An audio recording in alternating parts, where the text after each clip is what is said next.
Hey guys, Chris here, and I'm Ukrainian Canadian. Today is November 30th, 2023. And let's get to the news happening in Ukraine, shall we?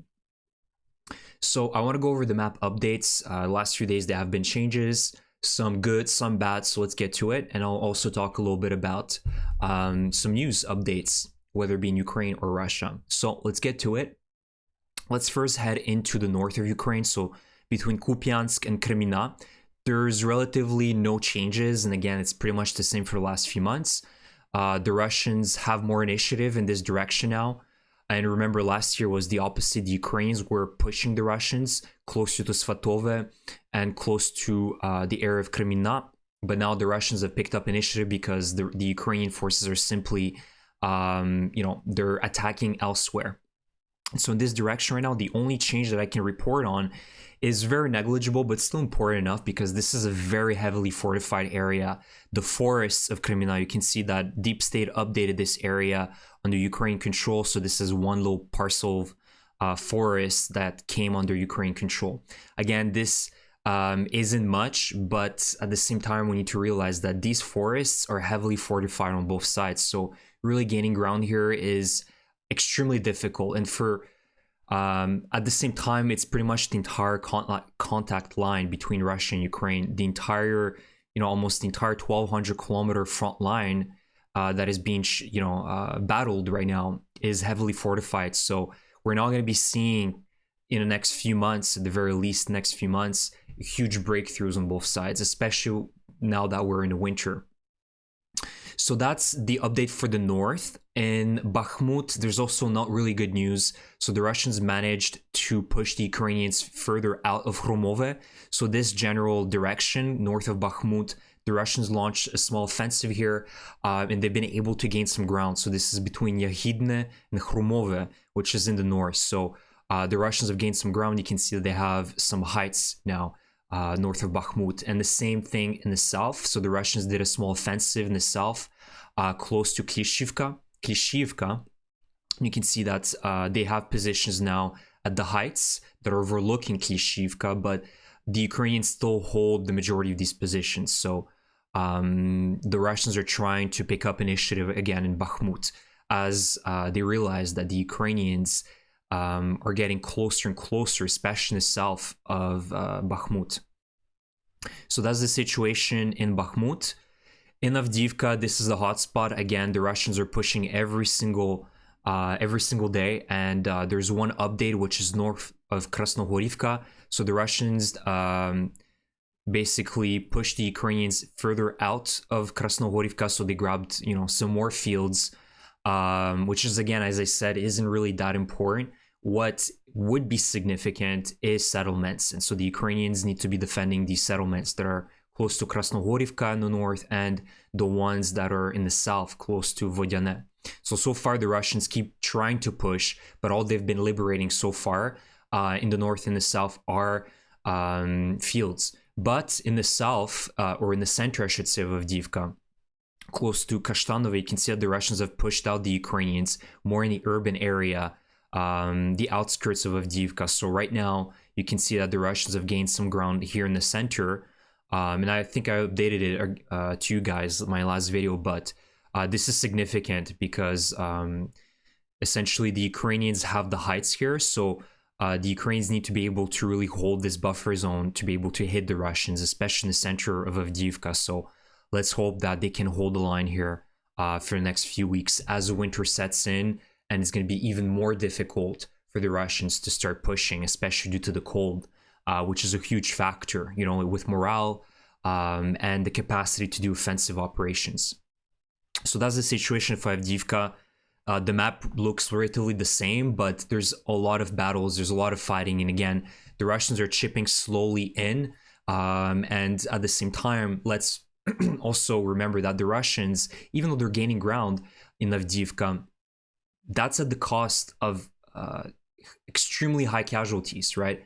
Now the numbers that we're seeing, the tally of Russian dead soldiers is over 1,000 every single day now. And that is numbers that we've seen increase the last few weeks, especially due to the Avdiivka offensive of the Russians.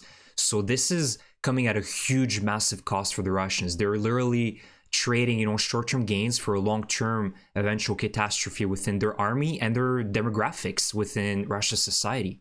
Thousands of men are dying every single day in Ukraine.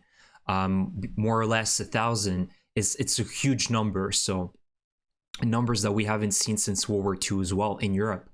So this is a big deal. Additionally, the south of Zaporizhia is relatively quiet, meaning that there's no real pushes anymore here. You can see that I think that this is going to be pretty much at a standstill unless the Russians will try to do an offensive, but I seriously doubt it because they simply don't have the resources to be able to push on multiple fronts, right? The Russians right now have really bet it all on Avdiivka, a little bit of Bakhmut and Kupiansk. So this is where their main thrust is, and it indicates the sort of goals that the Russians have, right? I think now their ambitions have went down to just grabbing the administrative borders of Luhansk and Donetsk. So these are the goals that have been given to them, and so that's the best that they can hope for. But of course, they still have very, very much to go to be able to take the entirety of Donetsk.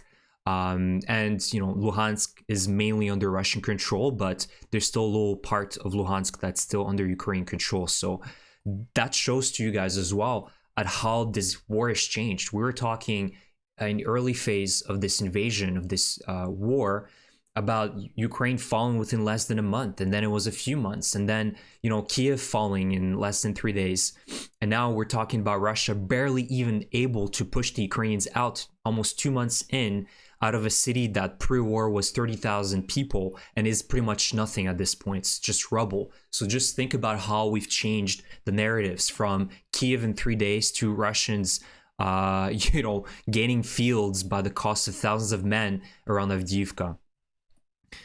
And so this brings me to the south. As I said, the south of Zaporizhia is the same, so there haven't been any big changes here in the last few weeks. And the other new Ukrainian offensive, the new Ukrainian focus right now is in the left bank. So the right side, I should say the east side of Kherson.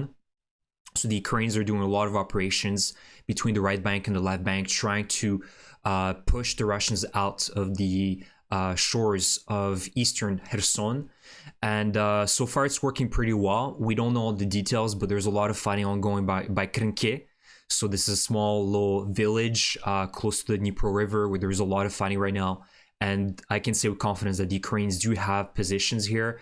So the goal now is to really push out the Russians, 25, 30 kilometers away from the shores. And so we're going to be seeing a lot of fighting, a lot of activity for the next few months in this direction. And, I think the focus has also changed because the Ukrainian forces realized that in the south, especially in Zaporizhia, the Russians have mined the hell out of this front line. And it's just too costly for the Ukrainians to try to break through here, especially in the winter, knowing that there's millions of mines, there's, tens of thousands of men in well-fortified positions, where in Kherson, this is an area where the Russians haven't really fortified much. And so I think that this is a new opportunity that the Ukrainian forces have seen. And they're about 85 kilometers away from the left bank to this connection with Crimea. So by severing this connection, this would, be the beginning of the end for the Russians. It would still be, there would still be, long-term a war ongoing.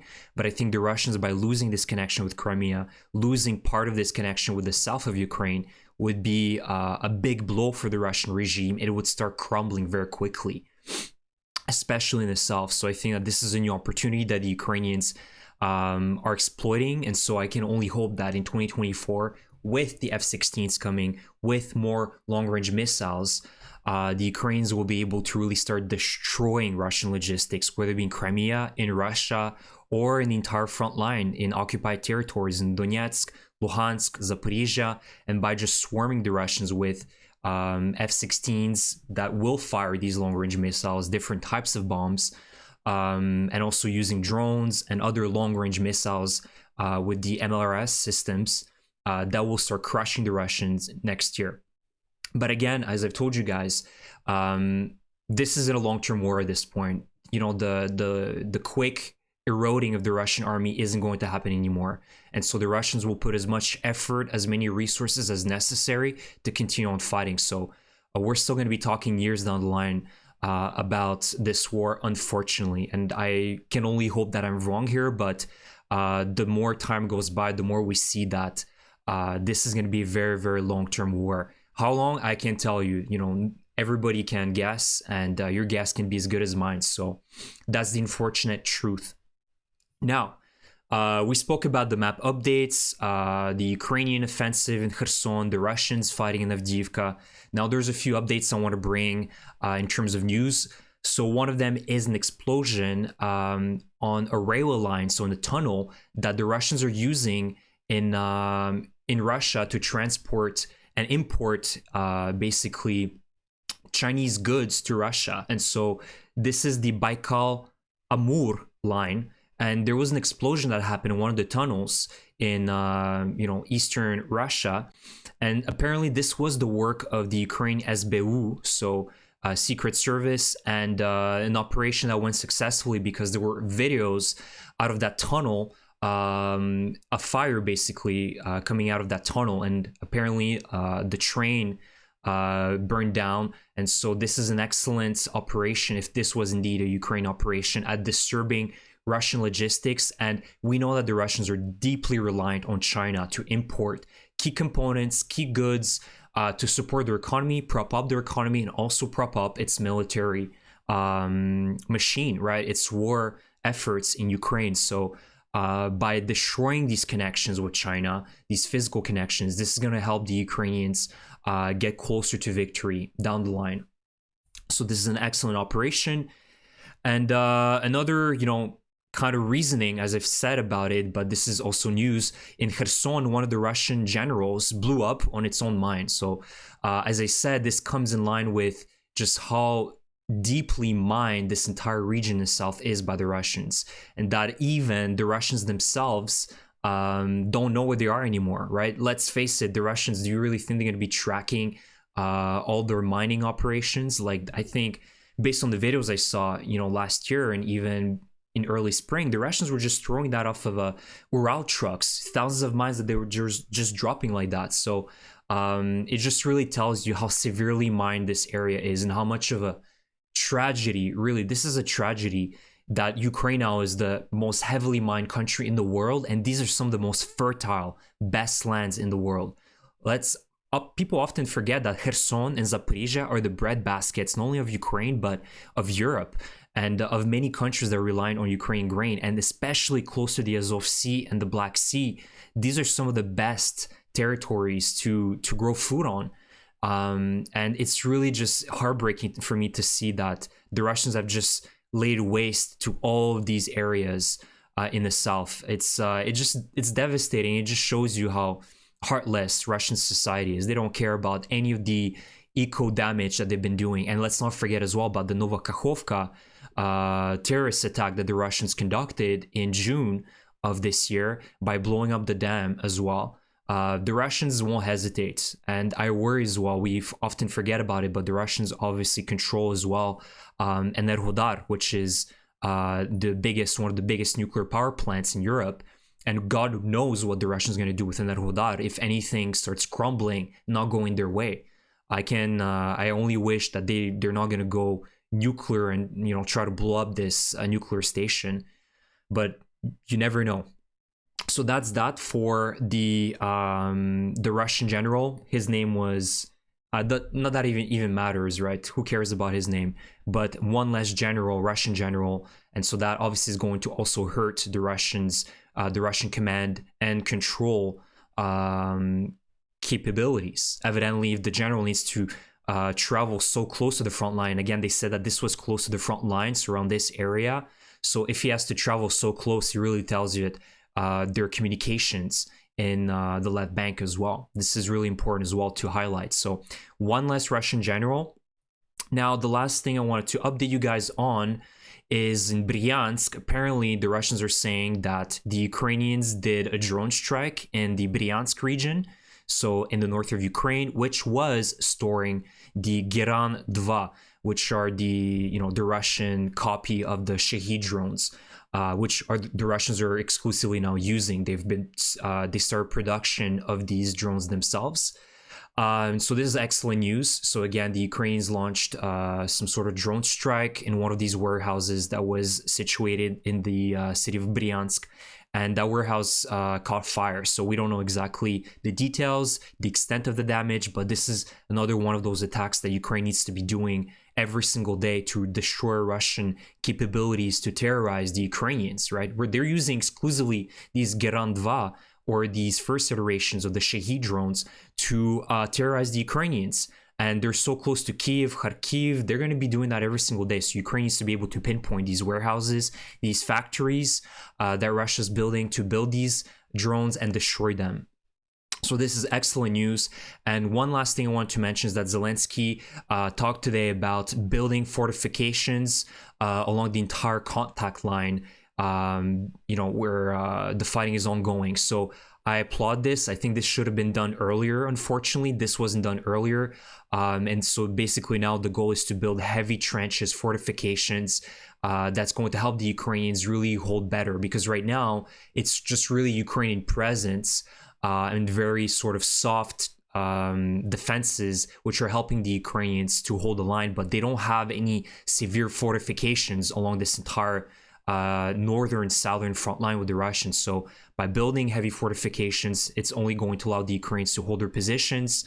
So I think this is a great announcement from Zelensky, and especially, it's unfortunate, but it should have been done in Avdiivka, right? Because this is what the Russians are able to push, because the Ukrainians simply don't have these heavy fortifications, cemented trenches or bunkers to be able to really hold off these Russian bomb attacks, because the Russians also are launching their own drone strikes in Avdiivka and also their own long-range missile or just glide bomb strikes at the Ukrainian positions in Avdiivka, which makes it extremely difficult to hold positions, right? When you have artillery firing shells, jet fighters, that's why the Russians also lost so many Su-25s, because they launched a lot of these heavy bombs at Avdiivka from their jet fighters. So it makes it very difficult for the Ukrainians to really hold the line when everything's being launched at you. So building more fortifications is good.